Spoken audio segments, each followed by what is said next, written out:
My name is Rachel Reinhardt, and this is my MBA 622 summative blog reflection. My name is Rachel Reinhardt, and this is my MBA 622 summative blog reflection. My undergraduate degree is in nursing home administration, so my ultimate goal is to become an administrator. So when I was writing these blog posts, I tried to relate everything to how I would handle it and handle these situations if I was an administrator. A nursing home administrator has 7 main things that they're responsible for in a nursing home. They are planning, organizing, staffing, directing, coordinating, reporting, and budgeting. So when I think of organ behavior and communication, I find it most applicable to the directing portion of an administrator's job description.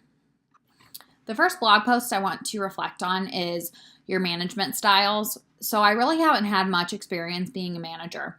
When I worked in the dietary department at a nursing home, I was considered a manager over like 10 employees, which I guess you consider that a management position, but as far as upper level management, I wouldn't consider that. So one manager in particular I had bad experiences with. Basically, her management style was kind of lackadaisical, I guess you could say. She was always late. She didn't show up in her uniform. She just never had a very professional demeanor.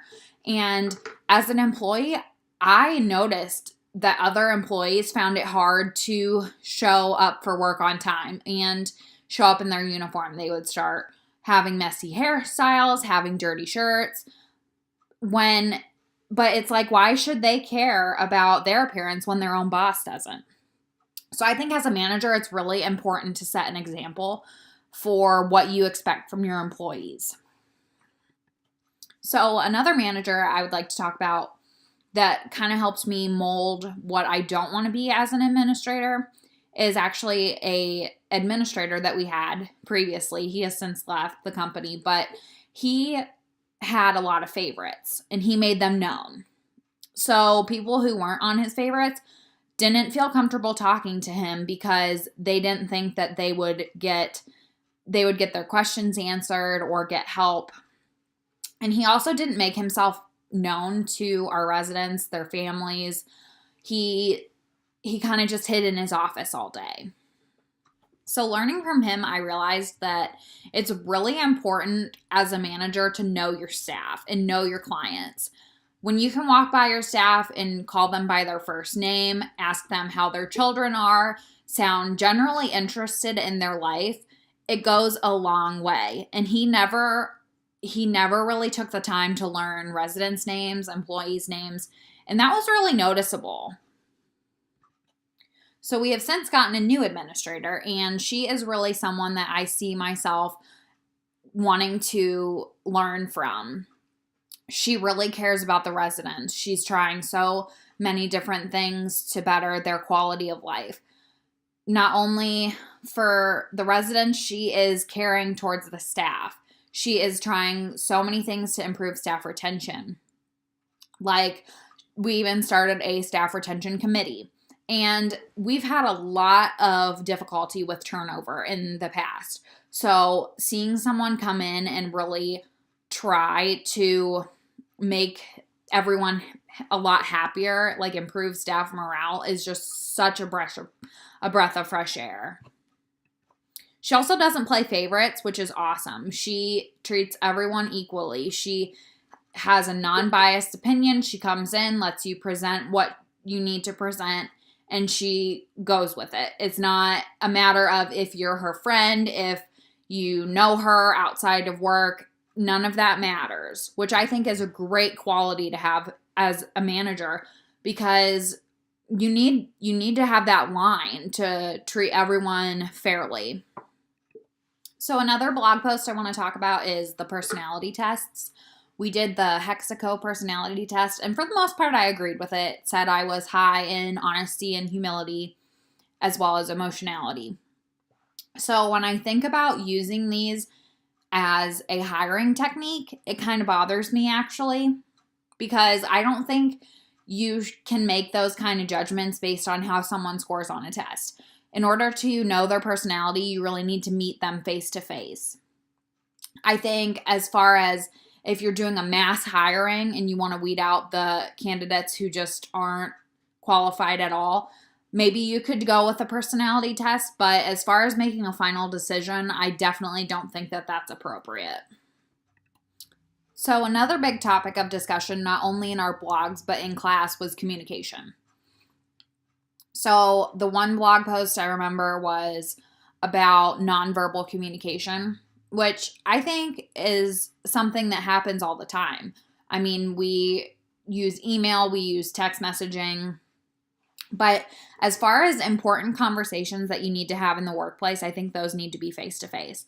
Emails and text messages can be more informal, but if you need to talk to someone about something important, like their job performance or about a big change that's coming, I think that definitely needs to be done face-to-face.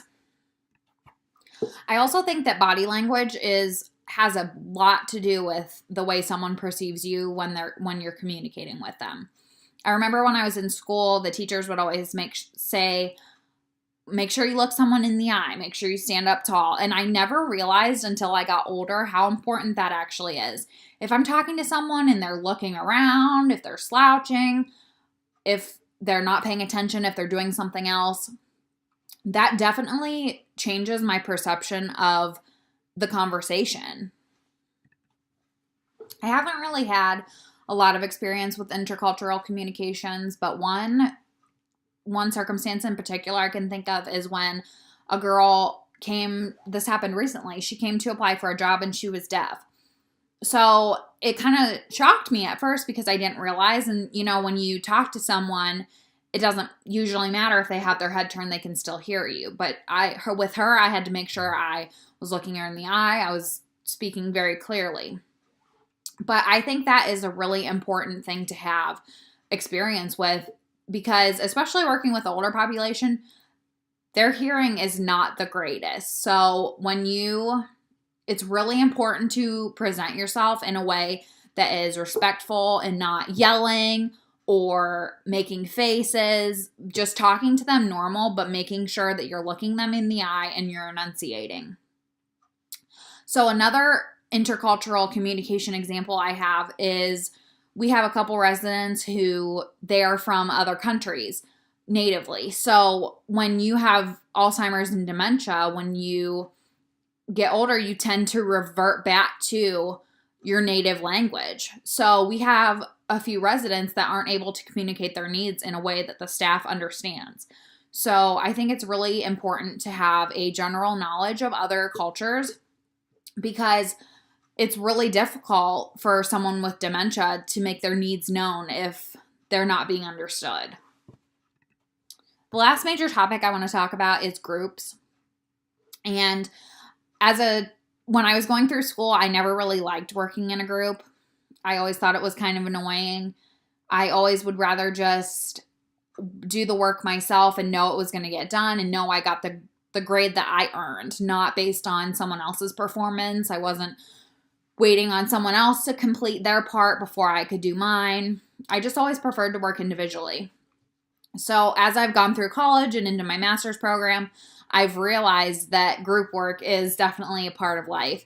And I've gotten a lot more comfortable with it. I think as an adult, there is a higher level of responsibility when you're working with a group. So it makes it a lot more enjoyable. Overall, I felt like this was a really good class. We talked about a lot of information that was very pertinent to my upcoming career and really helped me to understand more group work and how other people think. So thank you, Dr. Edelson, for a great semester, and enjoy your holiday.